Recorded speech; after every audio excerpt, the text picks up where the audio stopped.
Yemo bibi akwaba. Yemfa obra yem platform we eso. MPP since a umuko opposition. Nipa baako a wabre. Nipa baako a sebi. Wahuna manie paa ye. Ewo munsem eye Solomon Owusu. In fact, platform bi a Solomon Owusu ebekoso no. Se MPP communicator ho no ma na afedie odwane. Na afedie wa hide. Encheye ena mede besum wo hawa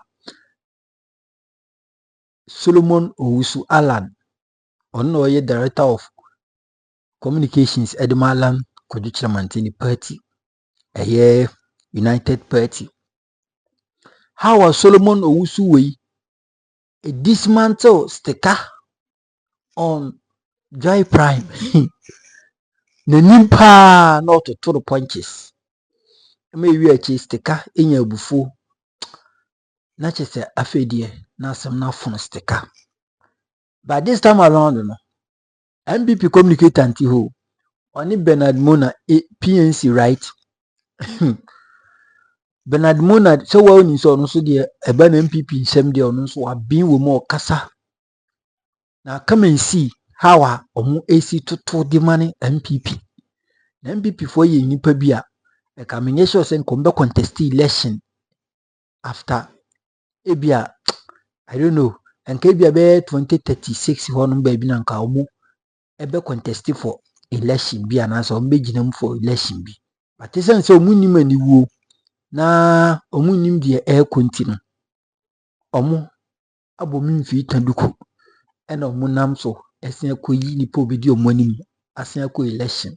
Now this time around conversation about economy Ghana bobbing and as I can say Ghana bobbing or mine musika sem or mine mu kanko any de kika ho. Solomon Owusu and sema waka de pasun bi na ti pani bi na hwe no. Mess also do comment betum na wa like na wa share na wa subscribe to this very YouTube channel. Abusiafo yi ahombrase mu yenko na nkotie sema Solomon Owusu eka no Joy Prime yakoba ibeto so e dia ma kire wadwen. Just of them anytime you are dealing anyway. I'm sure that if your husband ever threatens that, hey, given the chance, I will ditch you. But they are not consistent. I mean, you have to be cautious. They wanted to join the ECOWAS. Look at where they are and how they wanted to join the ECOWAS. No, because they wanted to now come back to the African Union. And you see, now they have some commercial pact with the EU. And so most goods from EU into Morocco are virtually at low taxes or import duties. And then Morocco now has become the conduit, flooding almost every African nation with European goods. So you don't say they are coming from Europe. You see them as coming from Europe, Morocco. So whilst you are imposing import duties on European goods, Morocco, goods coming from Morocco are part of the African. They are fronting for them. So they are virtually fronting for them. These people don't serve the interests of the continent of Africa. Okay. Let's do the Daily Graphic newspaper, which is my next newspaper. We'll fight for welfare and dignity of Ghanaians abroad, Foreign Affairs Minister says so. DVLA introduces reforms. License roadworthiness expire on holder's birthday. Pay 1 billion Ghana cedis to retired soldiers is gratuity arrears under CI 129 President Direct, and that will be it for the Daily Graphic newspaper. My final newspaper is the Chronicle newspaper. The Chronicle. NPP primary, Baumia's victory in sight. Polls suggest this. Kenny Japan squeezed his mouth and did not want to sign the peace pact. This coming from Brian Echampo. GHS car caught hauling Bonsam Tower. Unyielding Volta police arrest driver in a special intelligence-led operation. And that'll be it for the Chronicle newspaper. But they always carry a Bible verse, which I like, especially when I get it on Mondays, because it gives me a great start to my Monday or to my week. So today we are taking it from Habakkuk. Habakkuk chapter 2 verse 16. You are filled with shame and not glory. You will also drink and be exposed. The cup of the Lord's right hand will come around you, and disgrace will cover your glory. And I think this is linked to the GHS car caught hauling Bonsam Tower because the driver was actually using a Ghana Health Service car with Bonsam Tower. I'm thinking it's weed, you know. I mean, how do you do this? How do you do this? Anyway, now we go into our main conversation. You are part of the conversation, so don't forget to join us on your WhatsApp. Send us a text message 055-157-5757, 055-157-5757. Now, with regards to what President Mahama said over the weekend, where Ghana is now, quote unquote, a poster boy for the IMF, telling other countries to take a look at what Ghana has done within 2 years. Our economy or economic recovery is something that baffles everybody's minds. Now, talking about that, President John Dramani Mahama did state that for him, it's even a shock because he was thinking he could do this probably in 4 years, but not in a year, under 2 years. It's a shock to him, and it can only be God. But the questions are being asked, are we feeling this in our pockets? Who is really benefiting? Is this really true? Are the economy, or is the economy booming as the president is saying? You are a part of the conversation. Let's hear from you what you think about what the president said. But, you know, let me ask Solomon, if Solomon, you agree with what the president said with regards to the economy's growth or the turnaround so far? Rosalie, good morning. To a large extent, I agree with the president. The figures that we have been made to believe suggest that there has been a turnaround. In 2024, December, we were doing inflation at 23%. Currently, it's at 5.4%. So there has been a massive improvement in our inflation situation. The cedi to the dollar has largely stabilized. Your fuel prices has also, to a large extent, been reducing steadily, which is a good thing for the nation. Our debt to GDP, which was around 65, is below 40%. And so on and so forth. Your primary balance has improved. You have a surplus that is around 11 billion. So all these things points to a fact that there has been stability in the system. There has been a turnaround. But for me, what is important is whether or not it's translating to the ordinary person. You see, it is not a fluke that we have been to the IMF for 17 times. We must be asking ourselves what we have been doing wrong, that anytime we go there, we seem to stabilize our economic situation. Then we go back, it becomes worse. It means we are not doing something right, and that something right is what we must tackle. I don't want to be praised by the IMF because the IMF is not an institution that builds, it's not an institution that develops a nation. The IMF is there to make sure that we continuously stay as a developing economy, as a poor economy. When do we invite them into our affairs? It's when we are unable to deal with our balance of payment position. When we are struggling, that's where they come in. And when they come in, the only difference they bring on board is that they introduce discipline. They give you stringent rules to follow, like what we signed in 2022. So the question we must be answering, which I believe must agitate and occupy the minds of the president, is beyond being seen as a poster boy, which is evident based on the facts provided. What are the policies that we are going to implement to transition from stability to transformation? But Solomon, so far we've been to IMF a few times. It's not even a few times, a lot of 17 times. 17 times. Talking about that, do you think it's yielded any results? No. I mean, they are not there for your in your interest. They are not there. The IMF will not encourage you to invest in strategic sectors of your economy. Remember the basis for the establishment of the IMF itself. The IMF serves the interests of the West. Your IMF, your World Bank, and so on and so forth, they serve the interests of the West and not developing economies. It is for us to think outside the box. Which areas? It is the reason why anytime I come here, I still make reference to our Great Transformation Plan. And that is the reason why we gave a copy to the president, that beyond the stability, this year and beyond, we must begin to see a massive investment in manufacturing. In manufacturing sectors such as pharmaceuticals, in manufacturing sectors such as the oil and gas, and so on and so forth. That is the only way we could expand our economy and then win ourselves from over-dependent of the IMF. We have to be disciplined. I can't wrap my head around it that when we are with the IMF, we are disciplined. When we are left alone, we are indisciplined. That is the point. That is what I can't. So we are still living in the medieval ages. The imperialists are still ruling us. We see them that when they come in,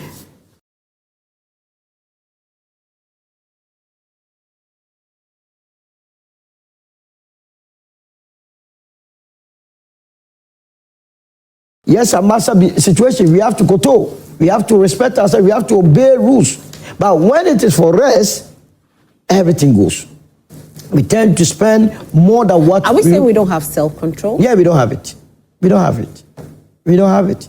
It is the reason why we have been to the IMF 17 times. Because they virtually don't do anything. The IMF agreement that we signed, they told us to be increasing tariffs every quarter. You understand? Whether you like it or not, you have to increase it. Tariff within the utility sector. Yeah. It's a must. But left to us alone, politics, when we know that where we have gotten to, we need to increase. They say, oh, when we increase, we will lose votes. What is the business? What is the big deal about losing votes when you know you are doing what is right? You are serving the interest of the country. You are not serving your political parochial interest. So once we begin to understand that it's a nation that we are building, and the IMF is not a panacea, then we can then be self-disciplined. Look at the sort of investments we did, or all governments have done in the past. Sometimes it's mind-boggling. It blows your mind, the sort of investments. As if we are not a serious country. And it transitions throughout our governance structure. This morning I was watching your 6 o'clock news, and I saw an MP saying that he had donated 400 bobs. Was it balls or bobs? I couldn't believe it. And he had cameramen on him. These are not developmental agenda.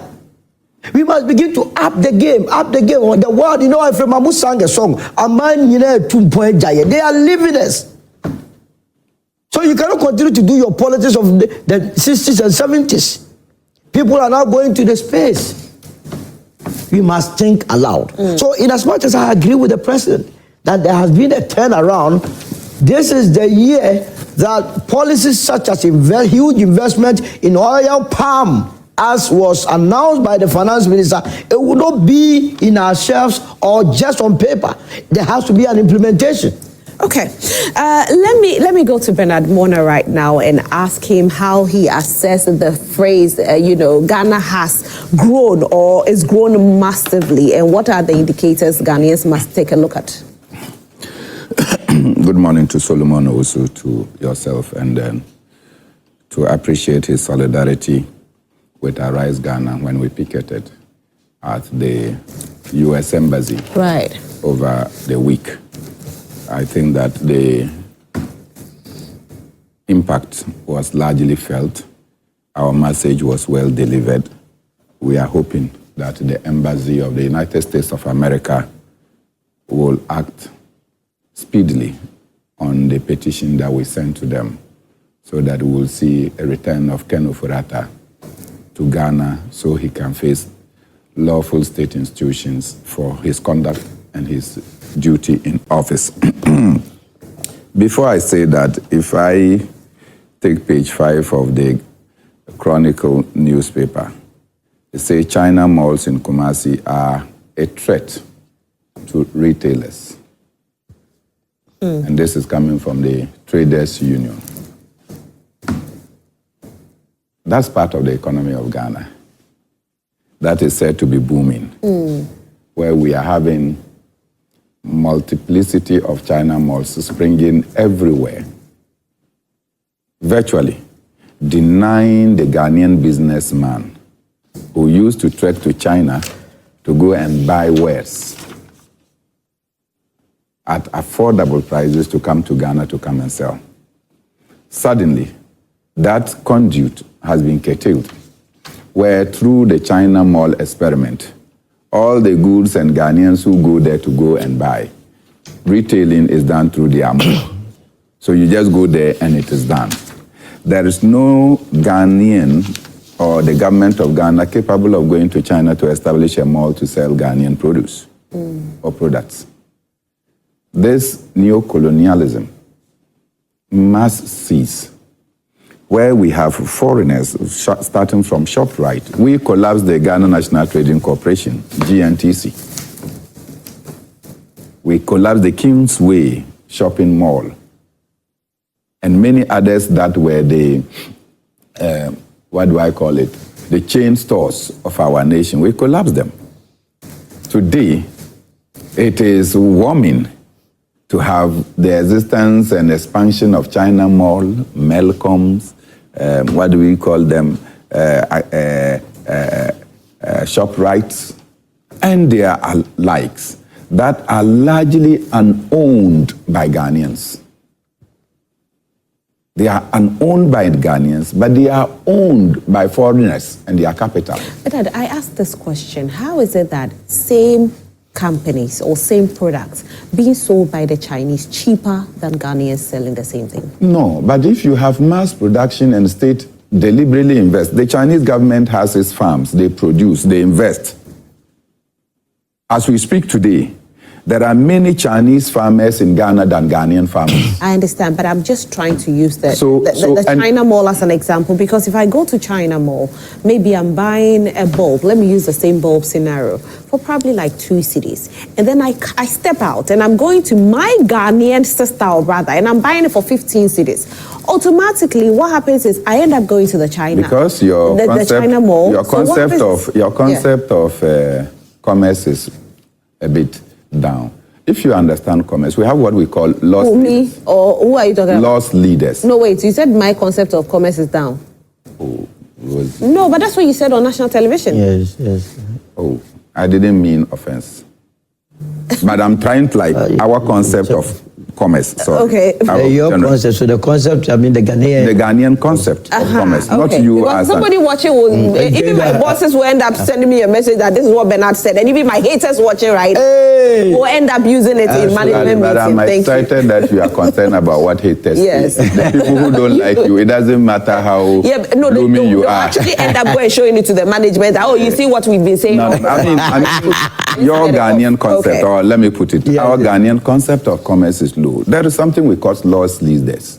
And I say this all the time, always citing the Uber and then Taxify, which now is Bolt. Their concept. When Taxify came and Bolt took over, you realize that anywhere people preferred Bolt to Uber because they started giving us low prices.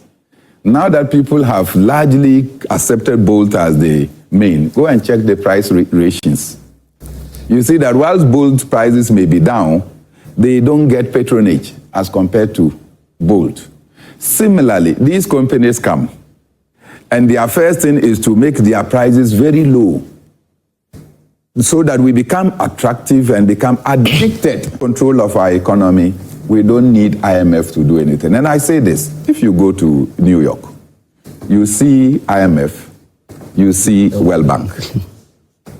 We've not heard any day that in the economic meltdown of the United States, they have gone to the IMF or they have gone to the World Bank to go and take any loan in order to condition or cushion their economies. Yet they are situated there, developing policies for us who are overly endowed, and yet we do not have control of our resources. So what are we doing wrong, Bernard? What we are doing wrong is that, you see, these IMF, World Bank, knew it. Come to tell you that why is the government of Ghana engaged in electricity business? Electricity, no. Let's sell it to private sector so that the government will be free. Free to do what? To appoint ministers? To appoint CEOs? So that they will give you expenditure. But what can give you income?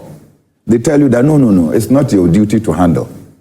So from day one, all state businesses, we have been advised to jettison them to the so-called private sector.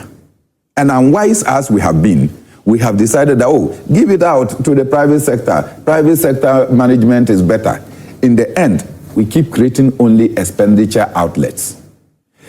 I heard the president indicate over the weekend that we are going to employ over 12,000 soldiers within this season. Within this season, that 12,000 soldiers, what income are they going to produce? They are going to rather consume expenditure. what is the income sources that is going to support these people? ECG you are selling, that's where you can make revenue. Ghana Telecom you have sold, that's where you are going to make revenue. GNTC you have sold, Bonsantais, where you can actually sell and also make profit. Almost all the institutions that can give you profit, you are collapsing deliberately. TOR was initially collapsed until it was recently revamped. So everywhere that you can make money, so that the surpluses can be used to contain the expenditure in the security services, in the Ghana health services, in the Ghana education service, in the, what do we call it? All those things. Now, you are employing more teachers, you are employing more nurses, you are employing more soldiers, you are employing more police. All those are expenditure seeping employment. In the end, you realize that you will not be able to contain those employment. What you need to do is always to go and borrow, now to come and pay salaries. So it means that even with what we are seeing right now, it's not permanent. How is it permanent? Which sector of the economy do we own? From the extractive sector to the manufacturing sector. Tell me which sector we own. So how are we seeing this? Do you understand? So where I sit, your gold is, you own less than 5%, in fact now 2%. All your gold, you go and look for somebody, give a concession, they make money, you now follow them for taxes and royalties. You yourself cannot own the gold. You cannot extract it. The byproducts that will come along with it, you don't have it. Okay, when you go to the oil sector, it's now less than 10% ownership. So people come, just put their capital, extract and take it away. You are left with little. And we are priding ourselves that we are doing well, unless and until we take control of what belongs to us, first and foremost. Then we can begin. See, these countries that have dramatic transformation within the continent, starting from Libya that is now vanquished. When Gaddafi took over, he decided that, look, oil companies that were not owned by us, go. So from 17% ownership of oil in Libya, they gained 77% oil ownership. Who doesn't know the transformation that took place in Libya? That houses, accommodation were provided for every Libyan. Education was free. Healthcare was free. People who even wanted to marry were given initial money of $63,000 when you just get married, so that you can start life with. All these things were welfare that emanated because you controlled the wealth of your nation. If you go to what Burkina Faso is doing today, it is as a result that when Traore came, he said, look, mining companies come and sign a pact. The government will take half of the ownership. Some mining companies decided that they would not and went to Australia to go and organize big mining conference to be attacking them. The first week when the deal expired, those who didn't sign, they started taking over. And that is how come you are seeing those dramatic transformations. We sit here, we own nothing. And so we are doing economics of management. So when you are doing what I call inflation targeting, as soon as you target inflation and inflation comes down, unemployment is rising on the other side, which is a social consequence. All right, so let me go to Solomon. Now, you know, with what Bernard just said, it means that this is not sustainable. And so probably in the next 3-4 years, we are going to see inflation rise again. And Bernard is giving these suggestions, but I don't know if ever we will have a government that will listen and say, okay, we are going to take over like what is being said. The big question here is, what are we doing right that we are seeing these indicators as it stands now, where inflation has gone down, but then it looks like it's not going to be sustainable? Well, I mean, currently there is some levels of discipline. We are already not going to the international market. Remember, the last 8 years we were in the international market borrowing as though there was no tomorrow. Borrowed about 13.5 billion, and you cannot pinpoint what exactly we use the money for. So that was why inflation was skyrocketing. So with the IMF in place and you not being allowed to do whatever pleases you, obviously your expenditure will be controlled, and once expenditure is controlled, there's not a lot of money in the system, so your inflation will definitely go down. It is obvious, it has been obvious to all governments that we are not going to make any headway with the way and manner we have been managing ourselves unless we enter into production, transformation. There has to be some radical changes in the system. We need to enter. You know, every country has areas that it has comparative advantage. Ghana has comparative advantage in agriculture. You understand? I don't see why we must be a net importer of rice into this country, a net importer of vegetable oils. I mean, we have been told by scientists that this coconut oil, granite oil, they are the most healthiest of oils that you could have. But somebody goes to Filipino or Philippine or so and bring an oil, name it sunflower, whatever. These are the areas that we have been entreating the government to invest. And it's not rocket science. Look, that's why my brother Bernard was talking about the fact that he is not for privatization. Unfortunately for him, from my background, privatization is not a bad thing. In fact, where we have gotten to as a country, we need that. The problem with what we are experiencing today is that whenever government decides to privatize any enterprise in this country, it gives it to foreigners. And that is why, conveniently, I always keep telling, now I want to take up this mandate, that whenever the Ghana Statistical Service churn out their GDP, ask them what's the GNP position of this country, the gross national product. In fact, the GDP is the amalgamation of everything happening in our country. But the GNP measures what Ghanaians are actually producing around the world. That will show you whether or not, as Ghanaians, we are doing well. You cannot tell me that if you say you are going to privatize the ECG, the aspect that you are privatizing goes to foreigners. Then what are you doing? You must as well sell the entire country to them. But if the privatization is going to go to Ghanaians, after all, where we are sitting, remember in those days used to be only GBC. Where we are sitting is a private sector enterprise. Joy Prime, and that is why we are all espousing, and it is a Ghanaian-owned business. So that the revenues that are made by your entity stays here. And it's not rocket science. I heard the president say that during his time when he took over, there were only 6 Ghanaian contractors who didn't even have a batching plant and so on and so forth. It took a deliberate policy to increase the number to what? 22. That is the sort of things that we must deliberately be doing. And we can only do so when your interest rate regime is very low. You were talking about the Chinese pricing lower than the Ghanaian. The only reason is that it's interest rate difference. The Ghanaian is borrowing at 20%. The Chinese businessman who is here has been given a loan below 5%. And we are in the global market. So when that Chinese person is here, he or she has the laxity of reducing prices, whereas the Ghanaian cannot, because if the Ghanaian do so, he has repayment to make at the bank, and these banks are shallow, they are hawks. Fail to pay one interest rate repayment, and everything goes helter-skelter. So deliberately, and I keep saying that it is the reason why most economists depend on their pension funds. What have you been using with our SNH funds? Because it's a long-term fund. This is why you deliberately have to give it to the Ghanaian businesses, serious ones as such, not those that are politically affiliated. So that they know that my government is in power. When you give me money and I squander it, nothing can happen to me. No, you know, Solomon, inflation may be easing, but then prices remain high. Yes. You know, which is very concerning. So how do we reconcile this and claims of the massive economic improvements? That's why I've been asking the governor of Bank of Ghana, because there's a correlation between inflation, exchange rate stability, and the interest rate. So that now that inflation is down and exchange rate is stable, we still have to see a further cut in the policy rate to enable access to credit cheaper.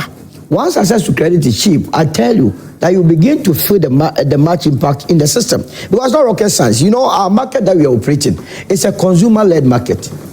Rosalie, you go to market, nobody forces you to buy item A from Mr. A or B. What you do is that you first of all do window shopping to see which trader is selling at a lower price and the same quality. Is that not the case? So once you are able to do that, then you settle on the one that is selling cheaper. But unfortunately for the Ghanaian, they are borrowing. The cost of their capital is so high. And that's why some of us had a problem when we were kicking out the Ghanaian banks. Once again, our financial sector has also been taken over by foreigners who don't have your interest. See the number of times that those in tiptoe, they have been fighting the Nigerians. The underlying factor is the difference in exchange policy rate and interest rate. The Nigerian is borrowing in Nigeria at, say, 12%, 11%. The Ghanaian is borrowing a plus risk profile 20%. So at the end of the day, they have no money to go and rent to tiptoe, which is very high. And the Nigerians have come, they have taken over ECOWAS protocol. They are entitled to do business. So always they will fight and fight. You go to Abosokan, the Abosokan spare part dealers are fighting their Nigerian counterpart. The only difference is the interest rate. So government must make it go and bring their goods. They can then be selling at a low price. You see, Ghana is in a strategic position. If we are going to have Ghanaian business sell their products cheaper, I'm telling you, we are going to take advantage of the Burkina market, Mali market, Niger market, and even Ivorian market. Because you see, all of them see Ghana as center. And once you have price, it's the same strategy that the Middle East, Dubai has used to develop the economy. They are central. They make sure that the prices are low, so all the adjoining countries go there and bring pass. It does not necessarily mean we cannot be producing everything that we need as a country. No, we can't. But we can be a trade hub, taking advantage. When people come here and come and buy your spare parts, will they not sleep in the hotel? It gives money to the hoteliers. Would they not be eating Ghanaian food? It gives money to them. Would they not be taking transportation or use your local transport? It gives money to the transport sector. So this is how you develop an economy. But with the levels of interest rate, I can tell you, that is why nobody is surviving. Nobody is surviving because of that fact. Right. Bernard, you know, when we go on social media, everybody has an opinion. Some say livelihoods have improved. Others say, no, it's not improved. We are not seeing it or we are not feeling it in our pockets. From you, your perspective, do you think this economic growth or, you know, over 10 is actually translating to job creation and improvement in livelihoods? First, let me respond to Solomon. Solo, take this from me. I am unopposed to private sector ownership. What I am opposed is a private sector that refuses to develop its own and wait for the state and to go and buy things cheap. An example I give is the Metro Mass Transit buses that were sold for 22,500 to 3,000 Ghana cedis. That one is somebody goes to buy that and now becomes owner of a transport company and tell you that he has made it. Made it from what? From theft. But we have to interrogate. They understand. Yeah. Made it from theft. You don't sit down for the state to go and do its gold refinery. Then you come at the back, come and buy it at below the capital invested. And then you become a rich man. Tor was being sold at $22 million. Was being sold. If we did not resist that sale, it would have been sold. Yes. Within 7 months, internally generated funds from Tor's thermal operations alone amounted to $21 million. So you have under a new, no, I'm saying that within the new management that... Yes. We have discussed it here before. Yeah. You understand? Under new management. No, they are doing well. So it means that the public sector, if you engineer it with efficiency, with people with foresight, they will also transform. Why? There is a private, what do we call it, refinery in Ghana, owned by some Chinese. Sent you. They understand. Are we competing them? They are doing their work as private sector. I am not opposed to it. But I'm saying that what belongs to the state, why would you come and take it and call it privatization? The private sector has its own duties to perform. What the state can also do is to perform. And sometimes the state institutions serve as the absorber of the shocks. Do you understand? And so when you are underperforming, it does not mean that you should sell. It means that management efficiency is low. So look for persons with the requisite. Why is it that go to STC? The people that were working at STC and collapsed STC, most of them have gone to form their private companies and they are doing well. Why? Why, Solo? It means that they deliberately will run down so that they can go and establish businesses that will grow.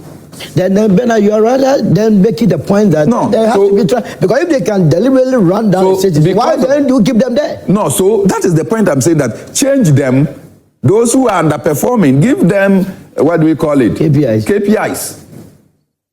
so that you measure them periodically and get to see what they are doing. If they are not doing, you don't wait for the things to get bad. La Palm Royal was to be sold. Exactly. Have you been there of recent? Labadi Beach Hotel was to be sold. Was to be sold. Yes. Go there and see the transformation Yes. that new management has brought. Almost every single space that was deliberately abandoned, things were being packed anyhow. Go and see. Even their pool, as soon as you enter, and you see the way the pool is now beautiful. Only last December, they brought it back that they wanted to sell it. You understand? Only last December. Things are showing. 2024. 2025, the issue came back again. No, and I don't want to mention names of ministries. That old La Palm. The old La Palm. What they know is for government. Yes, the old La Palm, they have declined to pay. And so all of them were hiding so that La Palm will collapse. If it collapses, you now go to a private sector company. You will not be allowed to take on credit. Of course. So it's a deliberate collapse. Precisely. So I am not against private sector, but I'm against people taking over what the state has developed and saying that they become cheap, they become thieves, and tell me that they have grown. Now, on the issue of this is what we in development economics say, that economic growth necessarily does not translate into economic development. Neither does it translate into welfare improvements. It depends on who owns the growth. The growth of Ghana's economy is by what sector? I am to do my statistics again, but in the past, and I'm sure, I'm sure, Rosalind, you will agree with me, that around the December to first week of January, the industry that grew well was the drinking bar industry. The service sector.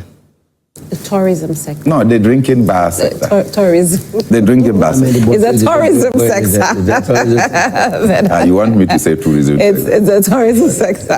But I'm just telling you that the booming sector within that space largely was the number of bottles people consumed. So, Do you understand? Businesses will boom. But is that sustainable? That is how come you calculated January for 51 days. Do you understand? So clearly, within a certain period, things will boom.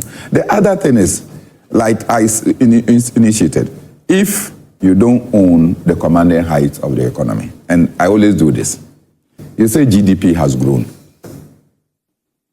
Who owns that GDP? So we come to the telecom sector. That GDP is owned by MTN. Which Ghanaian owns it? The government of Ghana doesn't own it. And it's the biggest telecom provider in this country. You move to Vodafone, now Telecel. Yeah. Who owns it? So GDP growth within that sector can be huge. Yeah. But after that GDP is grown, calculated and added to your economic performance, the next week, the thing is carried away to the UK, to Australia, through South Africa. You own nothing. So on paper, GDP has grown. But in reality, that GDP is not with you. Go to the extractive sector, take oil, 13%. Go to the mining sector, you own less than 5%. So when the GDP is big, at the end of the day, what we will calculate as the next national product doesn't exist. Yeah. It doesn't exist.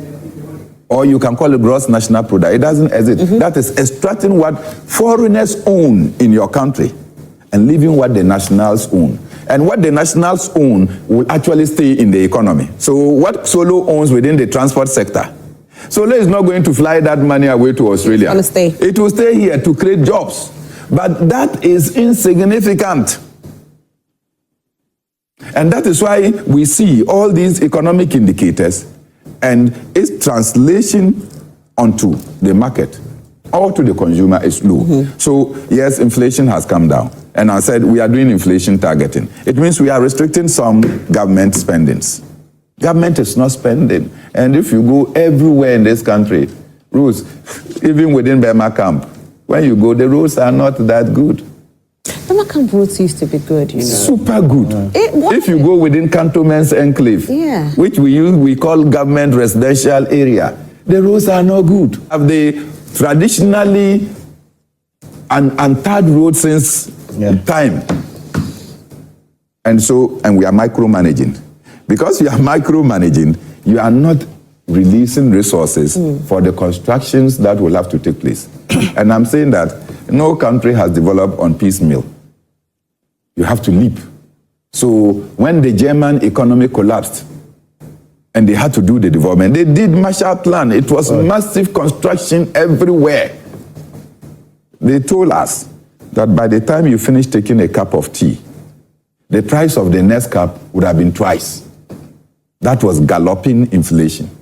They survived it today. If Germany is getting to inflation of 1-2%, they think that is too high. Our development, you don't have rail. Your aviation, particularly internal aviation, is the worst I have seen. All flights must come into Accra, and all flights must go out of Accra. So if I am in Wa, and I have to go to Tamale, and I cannot sit in a bus, I have to come to Accra, and then pick a flight to Tamale. Okay? If I'm in Tamale and I have to come to Kumasi, I have to pick a flight to Accra and pick a flight to Kumasi. If I'm in Kumasi and I want to go to Sunyani, I have to come to Accra and pick a flight to Kumasi. But we saw the NPP government trying to solve that problem, right? Where we saw an improvement or a facelift in the Kumasi airport. What has that got to do with constructing beautiful edifices? But the plan was to have us... They call it International Airport. There. Take note. Yes. They call Tamale Airport International Airport, Kumasi International Airport. So what it means is that flights should come from Germany, to Italy, from London, from the US to land in Tamale and land in Kumasi. Really? So at least it started to start. No, what did he do? We wasted money. They swindled us. No, we wasted money. Since the Kumasi International Airport was constructed, the first trial plane that landed there, tell me which other plane has landed. Even that one, it was a problem. The Ethiopian airline that they brought there was a problem. Tell me which other flight has landed there. Given the amount of money that we have invested in constructing that edifice, how are we going to recoup it? So now we have to let the government or engage government. So it is not about the construction of these big things. Land there, right? KMG has come. It's not the construction of these big things. Do you understand? It is about how we are able to utilize even what we have. If you go to airports in Zimbabwe, they are not as big as our Terminal 2. They are doing well. But we constructed Terminal 3, we constructed Tamale, we constructed Kumasi, we are constructing who? Anyway, someone will say it's a tourist site. So I agree with someone. A tourist site. I agree with someone. It's a tourist site. You know, Solomon, as it stands now, we are looking at the economic improvement. We have spoken about the fact that it can be sustainable or might not be sustainable. Yeah. But then again, you know, is it a temporary IMF supported stability as we look at it currently? That is what I see. That is what I see. That is why all of us, it's our duty as a country to force the government to do what is right. We must not be swollen-headed. Go into the productive sectors of the economy. It's very, very important. Whether you like it or not, without production, you cannot rake in any much in the forex. You understand? And we have a lot to look. Egypt, South Africa, and so on and so forth, they buy a lot of wheat. Are we saying that we don't have lands that are suitable for the cultivation? But who said that wheat is the only thing that can even produce bread? Yeah, I'm even coming there. Why should it be wheat? You produce maize, you should be able to make bread out of flour. I'm even coming because the point is that you are looking at what will even fetch you the fastest foreign exchange. You can enter into wheat and you get it. And I'm saying things that do not need any over scientific or extreme investment. Simple things. But if you don't deliberately give money to the private sector to go there, you won't get that resource. We established Agricultural Development Bank. Rosalie, the name, as the name suggests, what are they supposed to do? You help me this morning. To support that sector. Absolutely. Go and check their loan portfolios. How much they extend to agri. You suppose that one to how much they extend to those that are going to China to go and bring goods. And you wonder why the name has not been changed from ADB to China Annex. They give loans to farmers as though when you plant a corn, the next day you will start harvesting. I mean, and the rate, that is why you hear that there's a food glut, but farmers are unwilling to reduce the prices to that barest minimum because they also have overhead costs, they also have loans to pay. Those that were lucky to have access facilities from these banks, go and check the rate. So this year, this government have no other luxury. If indeed all of us are saying that enough is enough, we don't want to go back to the IMF, the only medicine to that, the only panacea is that we also engage in things that we have comparative advantage of. How is it that we discovered oil here? We had Tor. Yet we were running down Tor to the extent that the crude is sent to Rotterdam or Singapore to be refined and then brought back and sold to it at that exorbitant price. Which economic book tells you that? So immediately, just like Bernard was saying, what is wrong or what is so difficult about we going back to our petroleum agreement and say that our share in the petroleum sector, we are going to convert it into crude and process it in our refinery. Because when you process it, there are a lot of byproducts that you get out of that. By they send it out, we are losing out on all these byproducts, your kerosene, your bitumen, your plastics. And remember, it's plastics that will aid in your automobile industry. We are even losing out on fertilizer, because fertilizer is also a byproduct from this crude. Can you imagine if we are able to utilize it very well, how much will be saved? So these are things that are not rocket science. And I believe that with the establishment of the Economic Advisory Committee, headed by, who is even heading it? The president. The economic... Yes, headed by the president. With all those who have been, in fact, the members of that committee, they have seen the failure, they have been part of the failure before. Failing is not a problem. It means you have to learn from it. Because if you are going to look at those who are there, they have also been part of the management of the economy in the past. You saw what you did that got us into where we were. So that must be a learning curve to begin to advise the president properly that, Mr. President, yes, all the indicators are down, yet the youth, the teeming youth are unemployed, they are home. It's the few companies, the multinationals, they are benefiting from it.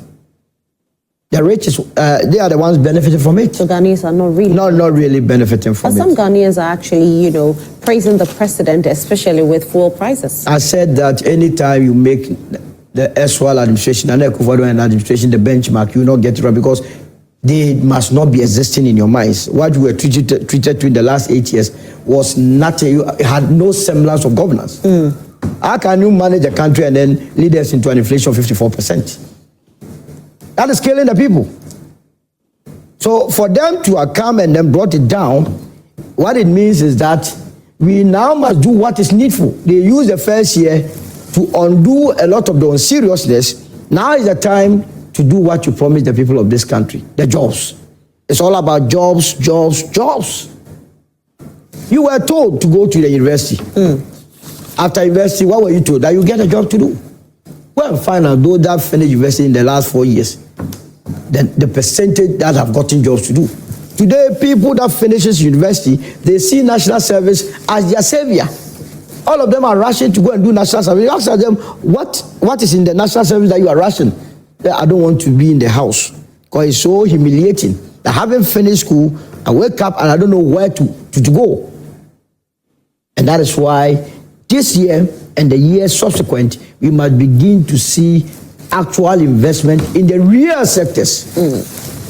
in the real sectors. All right, so I have a few messages coming in. Let me read a few of them. So this one says, good morning, Brother Solomon. Owusu has made my day today. Very objective insights. Anyway, 5 days more to go. I urge NPP delegates to vote for Dr. Baumia. Number 3 on the ballot paper. The best candidate to win power for NPP come 2028, inshallah. Master Planner Junior, Policy Analyst Kintempo. All right, so he has come. Let us not mix politics with business. What has Ho Airport done to the economy of Ghana? How many commercial flights have flown to Ho? Well, there's a question. Well, Bernard Mona is also saying that, you know what, let's try as much as possible to have more flights landing in these places, because it's not connected as we think. Ghana is not as connected as we think, you know. Ghana doesn't have any internal flight of our own. After we sold Ghana Airways, we don't have any internal flight. Yes. So it's private sector that has to buy their planes and then determine which routes to fly. Pamina Acidity, I have questions. Good morning, host. What happened in Yakubu in Ashanti region is very terrible. How can illegal miners attack our men in uniform? IGP, that officers need promotion. Special greetings to Honorable Charity Gardner Ahafo, Regional Minister. Continue lifting the image of Ahafo Kwamina Acidity. All right, thank you very much. Meshak Asante in Amasaman says NPP has become so violent to the extent that they have to sign peace pacts before they can hold internal elections. Well, peace pacts, there's nothing wrong with signing peace pacts. It has nothing to do with violence. It's just for you to make sure that there's peace. That's it. So I don't think that is the reason. I think that they are signing peace pacts for everybody to be at peace, okay? So it's not about violence. Thank you very much, Meshak, for that one. Nana Ekwamwa Boating says, good morning, Rosalind. A very special birthday to Edna Mame Sewa Boama, political science student at University of Ghana. You have a blissful day. Cheers. Thank you so much. Nab, I thought you sent a message about your election, so because you have just a few days to go to the polls. Musa Abatwa Nasawasi, I wish the NPP well, but the fact is that Ghanaians are now feeling the real impact of governance compared to the past Akufo-Addo Bawumia government. The price of many food items have reduced by more than half. Fuel prices have also dropped drastically from 17 Ghana cedis per litre to 9 Ghana cedis per litre. We are praying to the Almighty God to protect President Mahama and his economic management team. Resetting Ghana is surely on track. Aban Papa Abba. Okay. The Kennedy Japan's candidacy for NPP flag bearership is that both the NPP and NDC, together with the general public, wants Kennedy Ohene Japan as the next president after John Mahama, and as such, the NPP delegates must listen more to this clarion call and vote massively for Kennedy Japan. Blueprint writes from Isikadu Kenten. Okay, this morning, I think that the NPP, they are really counting down to Saturday, who becomes the next flag bearer of the NPP. Good morning, Madam Rosalind, and your panelists. I'm Big Alaska from Garu, Tempani, and my greetings to all youth in Tempani constituency and Honorable Joseph Mbila, DC of Tempani. Indeed, our economy has improved for the past 1 year when John Dramani Mahama took over from Nana, but people are still complaining about food prices being high. How can you buy a bag of maize in Garu markets for 300 Ghana cedis and still sell a kenke or a ball of kenke or banku for 10 Ghana cedis? How? We are our own enemies, not the economy. Tell my brother Bernard Mona to always send people to TV programs who believe in the principles of Nkrumah. How can you believe in Nkrumah's ideology and defend alleged criminals who don't want to account during stewardship? Okay. Let me see. I should send I have power. Well, you start deploying the people. Tell them that even me, I come on your invitation. Good morning, Rosalind. Do you know that the public sector workers in Ghana are being subjected to inhumane treatment by this government? Today, Monday, January 26, 2026, public sector workers are unsure when they will receive their salaries due to challenges with the validation system. In fact, validators are in disarray, and the majority of the public sector workers are not being validated. Truth be told, this situation is deliberate on the part of the government, stemming from a lack of respect for public sector workers since they assumed office. Unfortunately, the media and CSOs are quiet about this pathetic situation that the public sector workers are going through for 40 days without pay. Now, Bernard, I come to you. We are seeing economic growth. we are seeing public sector workers complain. So then it looks like, just like Solomon said, it's just a few people who are benefiting from this economic sector growth, because we shouldn't hear public sector workers complain if really the economy is growing. Definitely. I think that we are repeating and repeating. Your economy is not owned by you. The sources of incomes or revenues are limited and shrinking. Government has been trying over the period to do what they call expenditure discipline by reducing the number of ministers, so they shrink the expenditure. But for how long can you continue to reduce expenditure? Government will decide which items of my debt should I pay and which one should I hold on in order to maintain a certain good books. So we decided, okay, teachers or public service workers, their income should wait. And then let's go and pay contractors some amount of money. So while the contractors are okay, temporarily, then we come and deal with part of the public sector workers. Yeah. Then we are doing that cycle of managing. So you hold on some group, deal with some group, then when there is agitating, you come and deal with that group. So it is that cycle, and I'm insisting that without taking control of the commanding heights of your economy, this cycle will continue. We will continue to do inflation targeting as opposed to doing direct investment, expanding all the frontiers that I'm talking about. It doesn't stop. If we cannot get international airlines, we should have a Ministry of Transportation that is capable of saying that, look, we are going to buy small planes that will be able to travel from Kumasi to Wa. Even cars we are not getting. They understand. And precisely. And we don't even have buses on the road. Yeah, we don't even have buses. Now we have metro buses, 105 out of 1,000 buses. Yeah, so there again, you see, that is where you bring in the private sector. Yeah. But the private sector is there. But they want to take private sector, or individuals bought over 313 buses. None of them bought it up to 30,000 Ghana cedis. No, what I'm saying is that... Do you understand? And those buses are being painted. Recently, we saw some in Burma camp. They are spraying them. The VIP started with few buses. They have been able to expand. You go and buy 245 buses for Ayalulu. 5 years down the line, we are talking about only 80 working. Who will do that? The head of my Owusu Penny, I give you 245 buses. The next 2 years, I'm expecting it to double to 500. More. The same thing with Metro Mass. So the mindset with which people go into the public sector means that you have to have a new way. That's why we are saying that encourage the private sector. You understand? And you can only encourage them when your interest rate is very down. But you see, if I take a look at this message that I just read, okay, and, saying that public sector workers in Ghana are being subjected to inhumane treatment, this is coming from a public sector. But that's why we need to interrogate it very well. They have salary challenges. I don't think so. Okay, so we will definitely interrogate it, but I'm just saying, if it's really true, then definitely when people are going to work, they won't give their full... Absolutely. I mean, you can't go work on an empty stomach. Don't doubt. When we were in school, those of us who came from poor homes, in order to do our education, you left secondary school straight. You went to what we call the POSEX. Yeah. Later teacher training colleges and now colleges of education. Because as soon as you enter the college of education, you get allowances. Some of us were able to put up even houses or rooms from that. And we were able to store money. Said that immediately after teaching for 2-3 years, you were now able to move into the university. And soon after you completed your teacher certification, you were posted straight into a school. You started earning income. And so we saw that one way to start to complete your teacher training, you are asked to go through some rigmarole.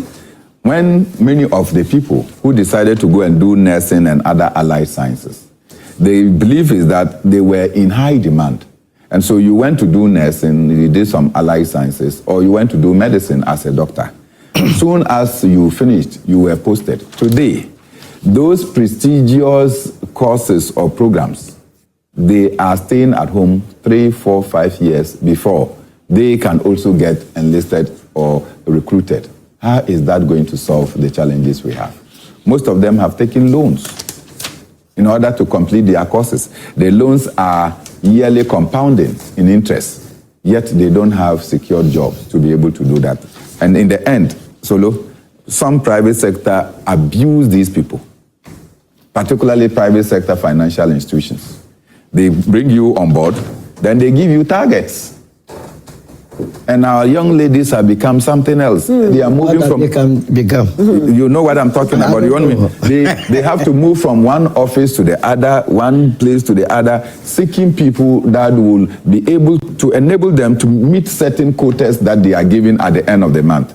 They are subjected to all manner of deals. Well, if you are a smart marketing person or salesperson, you might be able to get the monies without doing anything. So we read more messages. Good morning. I don't understand why most Ghanaians are refusing to think because of dollar issue and low inflation rate. When cocoa farmers complain about not getting buys for their cocoa, the only answer is dollar has come down. When trained teachers and nurses complain about posting, the only answer is inflation rate has come down. I remember some time ago when Ghanaians complained about economic hardship, they were being answered the same way that free SHS has come to stay. Ghanaians will never grow and politicians will never learn. Isaac Kusi from Akrokere. All right. Good morning. Perfect submission. I think For the last text, is talking about job. Yeah, I agree with him in total. Absolutely. Inflation has come down, has nothing to do with my unemployment situation. Right? What do we call it? The dollar exchange rate has come down, has nothing to do with my being unemployed. So the thing that people are demanding is, where are the jobs? Right. Where are the jobs? Good morning. Perfect submission from my boss, Bernard. I'm watching you live inside, is it what? Jangusi. Is that how you pronounce it? Jangwase in the Nandole Kaleo. Okay. Michael from Spain Tech says, good morning, Joy Prime, and to your guest visionary panelists. In fact, I totally agree with your panelists, Bernard and Solomon, for not privatizing our properties to foreigners. Okay, thank you very much. Good morning, Roslyn. Please ask the government for us when 2024-2025 rotation nurses and midwives are going to be paid their NSS allowance. We completed our national service in May. It will interest you to know that during the first year service, we didn't receive any allowance. The explanation is that we will be given all the allowance after service. But as of now, we haven't received any money since we completed in May last year. All right. Good morning, Madam Host. It is always unfortunate listening to the bitterness of bitterness of Solomon benefited from previous government. These guys have no... Okay. Really? Have I ever been in government? You benefited. All right, so Al-Hassan Tise from Zeno Central says, good morning to everyone. The economy is now doing great. It doesn't matter whatever some doomsayers will say, things has changed. If for nothing at all, we have all seen the reduction in fuel prices, the reduction in foodstuffs, transport, and the city gaining its strength against the almighty dollar, which has only one head on it. All of us should support this current government to sustain the gains made so far. Regards to Brother Bernard Morna. Okay, I think that'll be it for the messages for now, or I haven't read some. The last message is exciting. Okay, which one? It's exciting because no matter what you say, fuel prices have come down, things have come down. But a chunk of the people are unemployed with no income. So these reductions really don't mean anything to the unemployed or the one that earns no income. Right. It is when you have income that you actually feel this. And so what are we doing to contain the unemployment situation that is virtually eating all of us out and sending chunks and chunks of our people into the unauthorized field of galamsey that we daily are beating them and killing them. Right. Good morning. I am Okai from Bantama in the Sene West District. This is not about politics. In fact, farmers are worried and no one is eager to address this concern for us. Almost all farmers in Ghana are struggling. Cashew beans that sold for 20 cedis per kilo during Nanado's time has dropped drastically to 9 cedis. Meanwhile, this man is boasting about the cedi appreciation against the dollar, knowing the system is a direct robbery for Peter to pay Paul. Or should I also say dollar is down, therefore I should keep quiet? Okay, so this one, he's saying that it was being sold for 20 cedis. It's now being sold for 9 Ghana cedis, and he's not happy. But you see, for the buyer will be excited about this, right? I am here to be a cashew farmer, so I'm going. Yes, to, so but I'm not into that field yet. We can also not discount the positive indicators. What it means is that others are benefiting from it. those who are in employment. Yes. So the next phase, we must all insist, is that this government begin to do things, policies that would go benefit the employment. The family, bring employment. Because that's the only solution to. What happened to the Ghana Food Distribution Company? What? Ghana Food Distribution Company. Oh, it's gone. It's gone. We sold it. We brought in the buffer stock and see what happened. We sold it. That's right. So the Food Distribution Corporation was everywhere. We have some just here. Yes. And so what the government of Nkrumah used to do is that when we have this bumper harvest, they buy from the state and they put it there. But can you imagine if the Food Distribution Company was still to be around, how political parties would abuse it? They would be distributing the food to their members. No, but at least the farmers would have gotten their income to be going go and do reproduce. All would have been happy. But thank you so much for being here, gentlemen. Unfortunately, this I want to talk about the MPP for just 30 seconds. I sincerely wish the New Patriotic Party well. Their existence have contributed in multiple ways to multi-party democracy. And I say multiple ways, negatively, positively, and neutrally. And so they have. And when they are going for an event like this, what happens within their internal primaries can impact on other political parties and our democracy. So I hope and pray that this, their 31st January Congress, will turn out to be one of the most peaceful congresses that they will have, selecting leaders that they believe in, but leaders that I believe we should defeat in 2028. All right, fantastic. And leaders you should be able to defeat in 2028. We hear you. Solomon? I mean, what is there to celebrate? These were members of a government that sent this country into a roller coaster. Why did I say that? I mean, we are excited. The 54% inflation, but for the patience of the Ghanaian, this country would have been turned into something else. And after that, instead of sitting back, analyzing what really caused the defeat, not too much to do with whether or not you held your internal primaries earlier than now, you are rather interested in elections. I mean, I can't imagine. And coupled with the fact that the sort of insults that have come out of this whole campaign, I'm wondering how they will be able to recover after that. Because you can't look straight into someone's face and say the person is mad. You call Kennedy Japan a mad person. And when he becomes your leader, how would the Ghanaian vote for a mad person? You look into the face of the vice president, called autistic. How would Ghanaians vote for an autistic person? PhD holders who don't know how to read and write. They can't read, that's what we have been told. So all these things have happened. And I do not envy what has happened. I believe that, having told us that all of them have sinned, I believe on the 31st of January, they will be electing the Holy Sinner for us. And once the Holy Sinner comes, you will see whether or not Ghanaians will settle on the Holy Sinner. Do you want to vote for? All right, so, and some no, na, utie nsem na chese sebi buru, sebi nyado. Enye easy kra.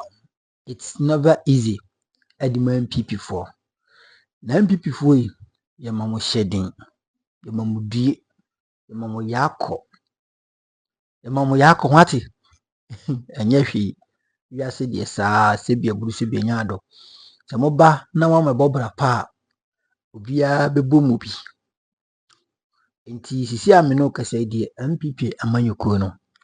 Eningwase die ebia kapati no. But almost say omudie omoni mingu ase na mmom ombekọso ha defendi omu party. Na nka party ni die nyanya hwio.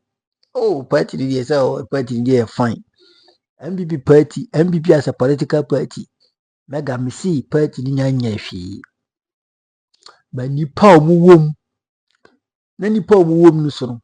Anyi se bia from Titio. Dabi aya from Nanado Danko Akufo-Addo ni penso 2016 2017 ya 2016 2017 ya till now di pa omo abam no di pa omo di party nanim no e no mo aye party ni sa Kodi Afrempong General Secretary National Chairman Stephen Ayensu ntim de bia meka me blame no edi ntia ne yere ene ne ba edi krata ba monti so ne ho dodo nti wa step aside na could ayensu the national chairman of the party no wa mekasa da te wene wan kasa o because who say why you relieve ne yere ne mba na boa no ene mo abeka na asema no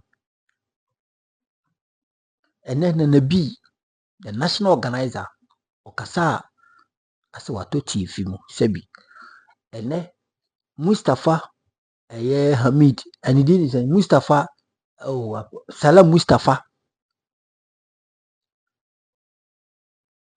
Mustafa ono then the youth national youth chairman national youth organizers or whoever.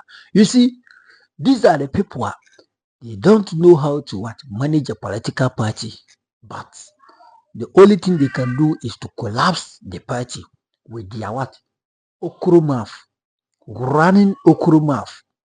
Mo kasa gbogbogbogbo kasa said you mupe ye a whole lot of things. Ene mo ngwe mi mo party ni gina. Ene NPP ni bia panyin bia ko kasa last time na ya fenyo marking. Okogina test konfo ani nka say oh party we die aya akono dodo MPP mo aye party ya say NDC party aya akono ene 10 aya NDC for aya akono e various universities any colleges but ye test kono nya akono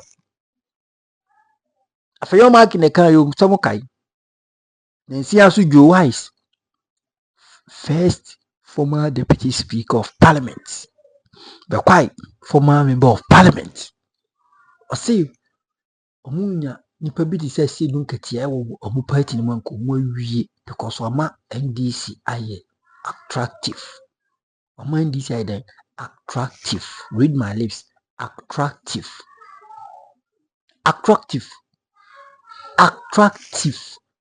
you get it. And you know, it is obvious, it is now clear, Sesebi, MPP, they need leadership, a new leadership. They need somebody who can maneuver things, somebody who can turn things around.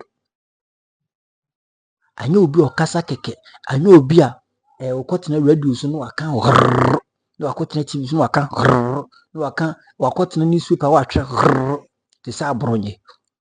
They don't need that person.